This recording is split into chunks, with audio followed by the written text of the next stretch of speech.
Hey everyone, Ryan Young, Kama Jiu Jitsu. I thought I'd kind of do a follow-up to the video that got us the most hits, and it's that one about the Jiu-Jitsu belt system explained. And I think people are kind of getting things they're taking things a little bit too literally. And one of the things I kind of mentioned has to do with the timelines for the belts. If you look on, for most of the people that train Jiu-Jitsu these days, their standard for the belt system is the IBJJF standard. Now that is not the standard we adhere to. We adhere to more like the traditional standard, the 1967 standard that was set up by Elio and Carlos Gracie Sr. However, with regard to the black belts, that's actually, we fall under the Jiu-Jitsu Global Federation, so Hickson's Federation. So whatever he does, that's what we're gonna do. And since he just got his red belt, and he got it actually based on the old Elio standard, and his Global Federation has a different standard, that may be changing soon. I don't know. Not that we care, just kind of thing. And that's the thing, a lot of people are really passionate about the belts. I think because it's just the way of keeping score. I'm a blue belt, you're a purple belt, I'm a black belt, whatever. For some reason, there's people like to compare, especially the people out on the internet, on the chat boards, on YouTube, on Reddit, whatever. My school does this, my school does that. And the one that got the most reaction was when I talked about general time frames for the belts. And I said for blue belt, about a year. And that was mostly the one. Part of the reason is we don't stripe our blue belts. Rather our white belts. Whereas other schools will stripe a white belt and put them on the same time frame as, say, a blue belt or a purple belt. It could be one stripe every 6 months. It could be one stripe every 25 classes, every 50 classes. I don't know. The point is that there is no standard. There's only guidelines. And those guidelines are fungible, flexible, whatever you want to use a term, where one professor will do it by his criteria, another one will do it by another criteria. Suffice to say that these days, what a lot of people will do is they'll kind of do what everybody else is doing.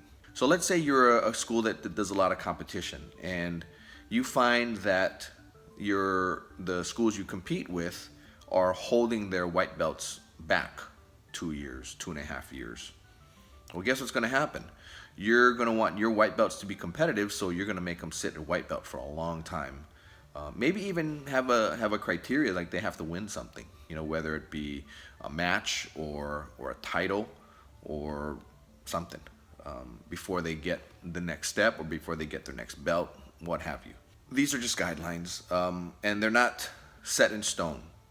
So being that there really are no standards by which anybody teaches, there can be no set rule on what's going to happen. So if somebody teaches, they require that everybody learns the alphabet from A to Z, that A to Z is different. Some people may add numbers in there. Some people may say, well, I want you to be able to count to 10 as well as go A through N in the alphabet, and then that will be your blue belt, right? Everybody's got different standards. So if you're telling me that, hey, my school, it takes 2.5 years, or my school takes 3 years, it doesn't matter. Just, you're in your school, that's what it is. And whatever your professor says it is, that's what it's going to be.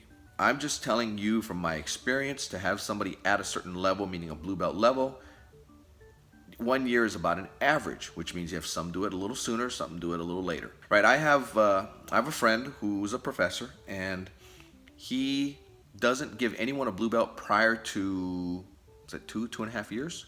It doesn't matter how good they are. He could be the most extraordinary thing, and he's still going to make them wait. That's based on number of classes that they attend and all that. That's what I call a timeline academy. It doesn't matter that some people will absorb and be able to use the information taught to them at a quicker rate than somebody else. Okay, you can make it uniform. There's a couple ways you can make it uniform. One is you make the ability uniform, meaning you have to be able to do this, right? In order to get your blue belt, you have to be able to do this. And then make that as a criteria. Well, when you do that, when you make it abilities based, then some people will be able to do that particular task in 3 months. Another person might take 3 years. You have to be flexible on time if you're going to be rigid on task. On the other hand, if you say, well, as long as you come to school 3 times a week and you do it for 2 years, then that'll be, let's say, about 300 classes, which would then make you qualify for a blue belt. So when I see your card punched and I see that you got all 300 spaces covered, then you get your blue belt. Well, then you're rigid on time.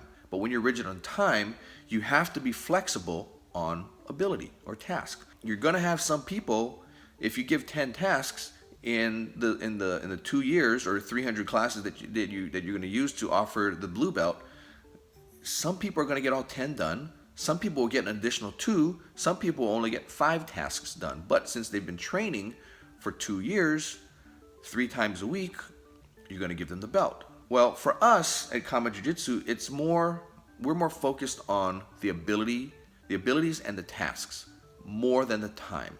It doesn't matter how much time you take, you'll get there eventually. But we want to make sure that every blue belt knows the same things, right? It's just a different approach. It's not right or wrong in a general sense, but for us, it's right.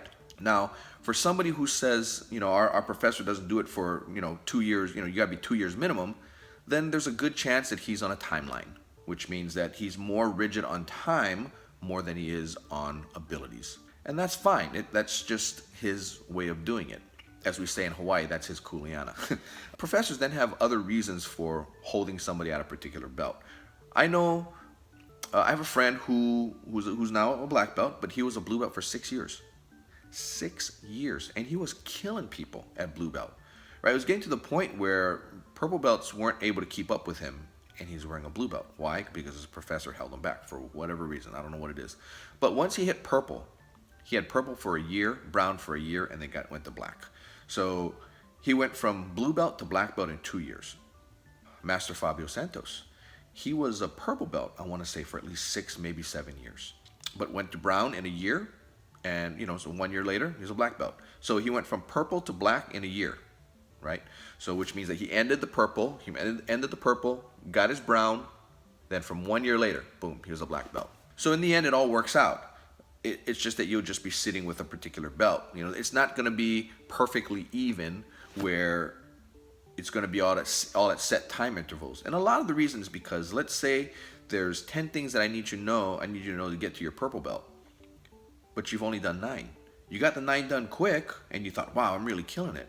But that last thing, it just took you forever. Well, I'm saying you need to get that 10th thing done before you get your belt, no matter how long it takes. Could be 5 years, could be 10 years, could be 20 years. It could be never. There's so much misunderstanding with regard to belts. Just keep it simple for yourself. As I said in other videos at other times, don't worry about the belt. Your belt is the belt that you're wearing that your professor makes you wear. And in reality, as Hoist Gracie once said, your belt covers 2 inches above your butt. The rest of your butt you're gonna have to cover on your own. So hopefully that clears some things up. And right now we're kind of in the studio here. This is the Trophy Club home studio where I do most of my privates at. We're running some classes out of here now until our new facility opens up. This here is the belt display. These aren't my belts. I mean, well, they are, but they aren't the belts that I wore throughout the years. I don't even know where those belts are. It doesn't really matter to me. I know some people, they keep every single belt, and I've been doing this so long, I don't know. I've moved several times since each belt, so I really don't know. The only belt that I really care about is where is it? Is that belt right there. That's the first black belt that I got from Professor Dave. I keep that one here. I remember there's a story about Henzo getting a bag stolen, and in that bag was his black belt, the black belt that he treasures the most. So that's the belt that I treasure the most, although Professor Dave did give me a second black belt when he promoted me to my first degree. So I have like 2 or 3 of them. I think I got a spare. So as you can see, I've got at least 3 black belts here. Don't worry about the belts, guys. And like I said, I don't even know where my other belts are. That orange, one of the orange belts are actually, yeah, those are my kids' belts. They don't even they don't even care about them. It's like I said, it's just a belt, guys. chill on the belts, okay? Don't worry about it. Don't argue about it. I put that video out just for your information so you can kind of see how the system works, just to kind of give you a lay of the land, a map. It's not anything that you're going to bet your life on, or it's not anything that's worth arguing over. They're just belts, all right? So that's all I got for you. I hope you are having a great day, and I hope your training is going well. Thank you for watching our videos. Thank you for liking the videos. If you don't like them, go and punch that too. It's all good. And most importantly, subscribe. All right. So then that way, whenever I do something new, or Dave, in fact, I think we have one that just loaded up. That's Professor Dave answering some questions while we're on our trip in Hawaii. Good stuff, right? A lot of wisdom in Dave. So any questions, go ahead and comment below. I usually try to watch the comments and see if I can answer any questions. If not, go ahead and email us, kamajujitsu@gmail.com. Take care. Bye-bye.